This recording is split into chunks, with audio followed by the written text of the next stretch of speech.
Bismillahirrahmanirrahim. Let's start the next video. हमने last बात की ह्यूमन रिसोर्स प्लानिंग के हवाले से बात की, जॉब एनालिसिस के हवाले से बात की। अभी हम बात करते हैं इसी चैप्टर के आखिरी टॉपिक के ऊपर, that is related with job design. What is a job design? जैसे हमने जॉब एनालिसिस के ऊपर बात की थी और हमने जॉब को डिफाइन किया था कि job is the task, roles and responsibilities assigned to an individual from the side of the organization. तो इसको हमने क्या कहा था? ये होती है जॉब। अब उसी जॉब को अगर हम थोड़ा सा और अंदाज में देकर चलें और देखें कि ये डिज़ाइन क्या होता है। डिज़ाइन क्या होता है जी? जब हम किसी भी चेयर की बात करते हैं, इसकी डिज़ाइन क्या है? हम किसी कंप्यूटर की बात कर लेते हैं, हम किसी प्रिंटर की बात कर लेते हैं, तो प्रिंटर के भी दो डिज़ाइन है, एक इंटीरियर डिज़ाइन है और एक एक्सटीरियर है। एक्सटीरियर में वो जैसा हमें नज़र आ रहा है और इंटीरियर में वो जैसे उसके पार्ट्स जो हैं एक दूसरे से कनेक्टेड हैं, जिससे उसकी परफॉर्मेंस रिलेट करती है। सो इसी तरह से हम जब जॉब डिज़ाइन की बात करते हैं तो हम ये कहते हैं कि जो जॉब से रिलेटेड टास्क थे, एक्टिविटीज़ थी, रोल्स एंड रिस्पॉन्सिबिलिटीज़ थी, उन चीज़ों को हम रिलेट करते हैं किसके साथ? एक जॉब के साथ। उसको इस अंदाज में देखा जाए कि वो जो जॉब है उसमें इन टास्क को, एक्टिविटीज़ को किस तरह से जॉब के साथ अटैच किया गया है कि ये जॉब हमारे लिए मोर मीनिंगफुल हो जाए, मोर इंटरेस्टिंग हो जाए।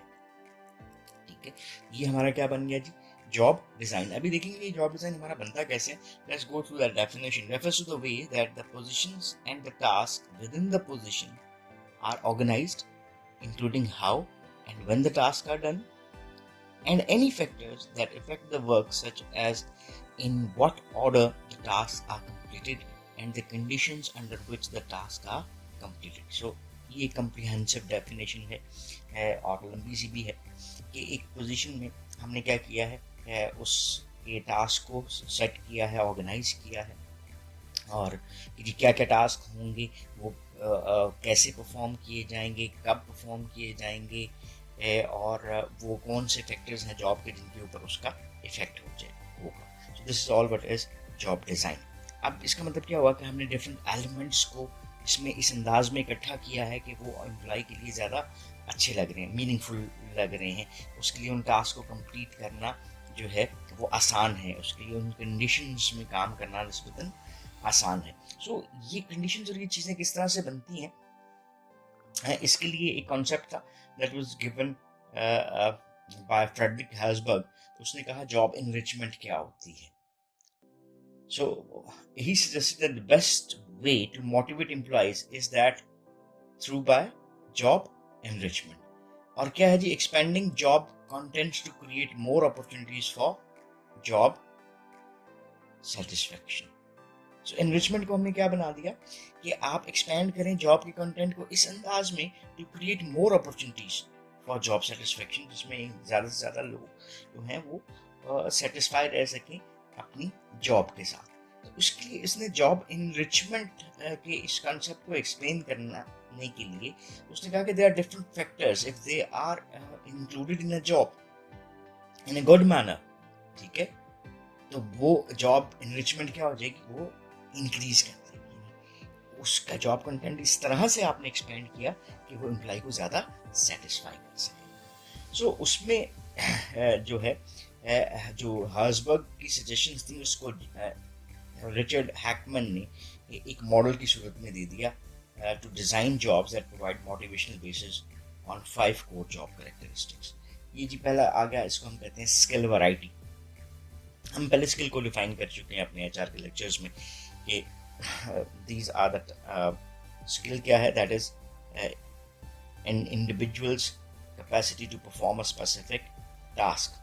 और जो एप्लीकेशन भी कहला सकती है कि हमारे जो भी काम करने हैं हमने उसमें हमारा जो नॉलेज इस्तेमाल हो रहा है उसको हम किस अंदाज में अप्लाई कर सकते हैं। तो स्किल वैरायटी क्या हुई कि किसी भी जॉब में how much different types of skills are used.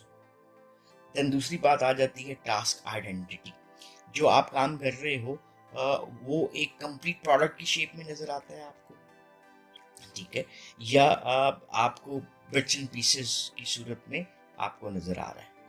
सो अगर आपको एज अ होल नजर आ रहा है तो उसमें आपकी अकॉम्प्लिशमेंट ज़्यादा होगी, बिट्स एंड पीसेस में नजर आ रहा है तो शायद उसकी उतनी आपको मोटिवेशन फील, अकॉम्प्लिशमेंट फील ना हो। देन आ जाता है जी टास्क सिग्निफिकेंस। जो काम आप करने जा रहे हैं, कर रहे हैं, जिस टास्क को आपको एलिजिबल बनाकर दिया गया है, वो आपके लिए कितना इम्पोर्टेंट है, that is the significance of that task. So अगर आपके काम का एक मीनिंगफुल इम्पैक्ट पड़ता है ओवरऑल ऑर्गेनाइजेशन पे, उसके मिशन पे, गोल्स की अचीवमेंट के ऊपर, तो वो आपके लिए टास्क ज़्यादा सिग्निफिकेंट होगा। देन आ जाती है जी फोर्थ फैक्टर के ऊपर बात, दैट इज ऑटोनॉमी, कि आपकी जॉब में किस हद तक आपका कंट्रोल ऐड कर दिया गया है कि आप अपनी जॉब को अपनी मर्जी से परफॉर्म करना चाहें तो परफॉर्म कर सकते हैं। दैट इज आपके जॉब में कंट्रोल के एलिमेंट को ऐड करना। देन हमारे पास आ जाता है जी फीडबैक। किसी जॉब में आपको किस हद तक फीडबैक एडेड किया गया है, ठीक है। सो जॉब आपके लिए बेसिकली एक अपॉर्चुनिटी है कि आप अपने काम को अच्छी तरीके से कर सकें, और वही फीडबैक आपको ये बताएगा कि आपने क्या काम अच्छे अंदाज में किया है या नहीं किया। And if a job is done well then it will give you more motivation to perform it again and again. So ये हमारे पास क्या आ गया, जॉब इनरिचमेंट एक मॉडल जिसमें रिचर्ड हैकमैन के 5 फैक्टर्स, या इसको हमने जॉब डिजाइन के लिए फैक्टर्स भी कहलाते हैं, जो कि एम्प्लॉय की जॉब से रिलेटेड मोटिवेशन को एनहांस कर सकते हैं।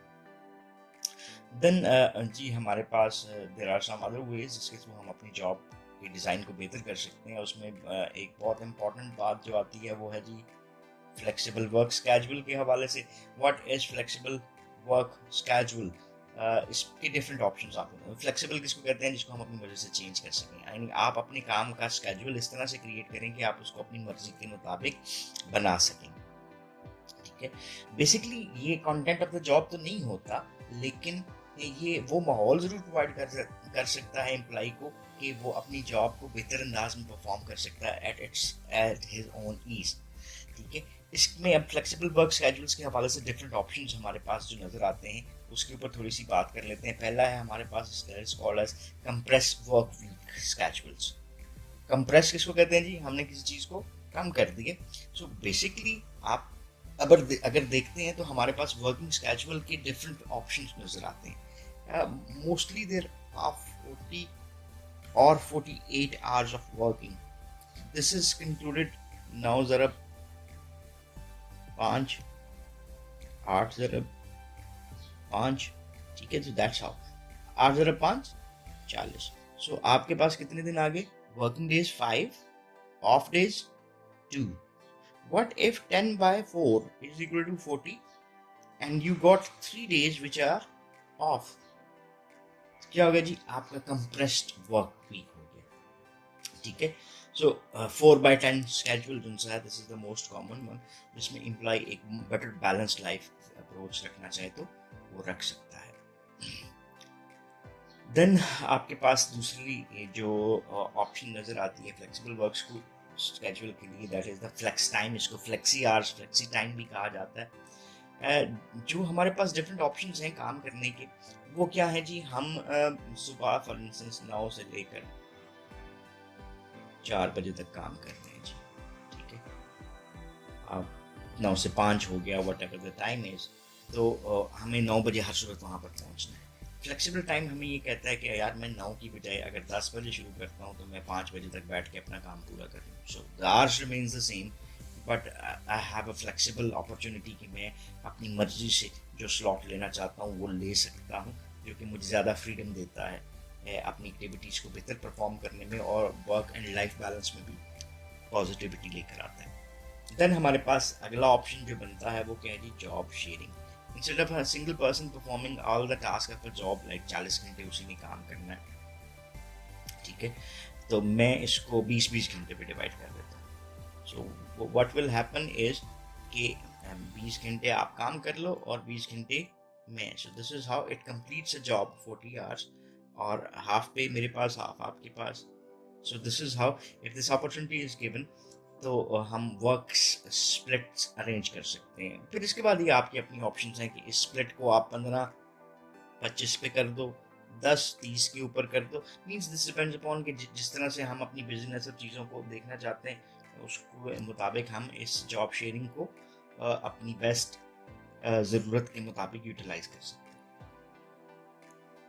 देन हमारे पास अगला ऑप्शन जो आता है वो है जी टेली कम्यूटिंग। टेली कम्यूटिंग क्या है कि you don't have to go for work in the office. Instead of going to the office, आप अपने घर के ऊपर बैठ कर काम परफॉर्म करके थ्रू टेली कम्युनिकेशन सर्विसेज अपने ऑफिस के साथ ज्वाइन कर सकते हैं। You can send it by email और फोन, टेली कॉन्फ्रेंसिंग और वट एवर मैथड जिनसा है उसको आप यूज़ कर सकते हैं। So you can work in the park, you can work at your home, you can work anywhere wherever you want, और इसके ज़रिए ये आप अपने फ्रीडम को भी इंजॉय कर सकते हैं। So these are the different ways जिसके थ्रू हम flexible working hours, flexible job schedule को देख सकते हैं। So advantages and disadvantages of flexible scheduling हमारे सामने एक छोटी सी स्लाइड नज़र आ रही है। So we can go through that. बड़े सिंपल से पॉइंट्स हैं, जिससे एम्प्लॉय का मोरल बेहतर होता है, वर्क लाइफ बैलेंस बेहतर होता है, हमारे पास हमारी कॉस्ट रिड्यूस हो सकती हैं, इसी को ऑर्गेनाइजेशनल कॉस्ट की तरफ भी लेकर जा सकते हैं, ऑर्गेनाइजेशन को प्रोडक्टिविटी बेहतर मिलती है, and so many things like that.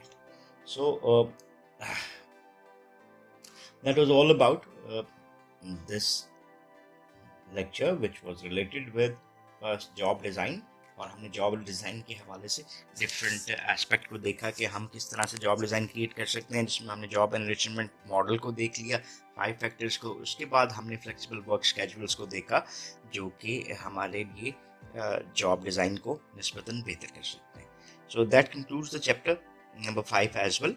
So thank you very much for watching. If you have still any questions or queries left, आप सवाल पूछ सकते हैं कमेंट सेक्शन में। Inshallah, we will try to give you all the answers. Have a very nice time. Thank you very much. Allah Hafiz.